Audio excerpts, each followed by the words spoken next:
$30 million വ്യാജ നോട്ടുകളുമായി ഒരു വലിയ കാസിനോയിൽ ഒരാൾ പ്രവേശിക്കുന്നു. അയാൾ എല്ലാ നോട്ടുകളും മാറ്റി ചിപ്പുകൾ വാങ്ങുന്നു. എന്നിട്ട് അയാൾ നേരെ ഗെയിം ടേബിളിലേക്ക് പോകുന്നു. അയാൾ $30 മില്യൺ എല്ലാ ചിപ്പുകളും 21 എന്ന ഒറ്റ നമ്പറിലിടുന്നു.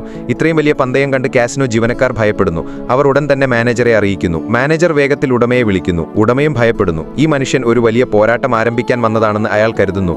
കാസിനോ മുഴുവൻ നിശബ്ദത വാഴുന്നു. എല്ലാവരും കറങ്ങുന്ന റൗലറ്റിലേക്കും അതിലോടുന്ന ചെറിയ പന്തിലേക്കും നോക്കാൻ തുടങ്ങുന്നു. ഉടമ പരിഭ്രാന്തിയോടെ ഒരു സിഗരറ്റ് വലിക്കാൻ തുടങ്ങുന്നു. പന്തൊടുവിൽ 21 നിൽക്കുന്നില്ല.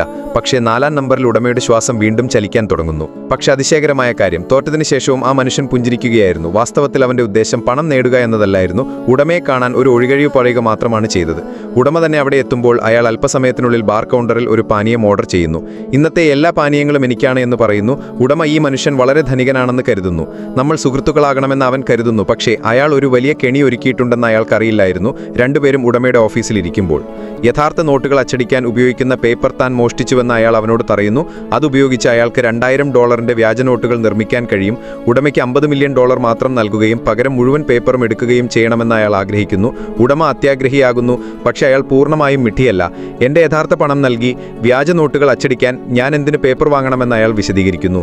കാസിനോ പോലുള്ള സ്ഥലങ്ങളിൽ ആരും നോട്ടുകൾ പരിശോധിക്കുന്നില്ലെന്ന് അയാൾ വിശദീകരിക്കുന്നു. ഉടമ ഇപ്പോഴും ഭയപ്പെടുന്നു. ആ മനുഷ്യൻ പോകാൻ പോകുമ്പോൾ കരാർ നിരസിക്കുന്നു. ഉടമ പെട്ടെന്ന് ഇടപാട് പൂർത്തിയാക്കുന്നു. അയാൾ $50 മില്യൺ വരുന്നു. പേപ്പർ കണ്ട് അയാൾ സന്തോഷിക്കുകയും ഇടപാട് അവസാനിപ്പിക്കുകയും ചെയ്യുന്നു. എന്നാൽ അന്ന് രാത്രി ഉടമ തന്റെ വീട്ടിലെത്തിയപ്പോൾ ടിവിയിൽ ഒരു വലിയ വാർത്തയുണ്ട്. പോലീസ് കള്ളനോട്ടുകൾ നിർമ്മിച്ച സംഘത്തെ പിടികൂടി.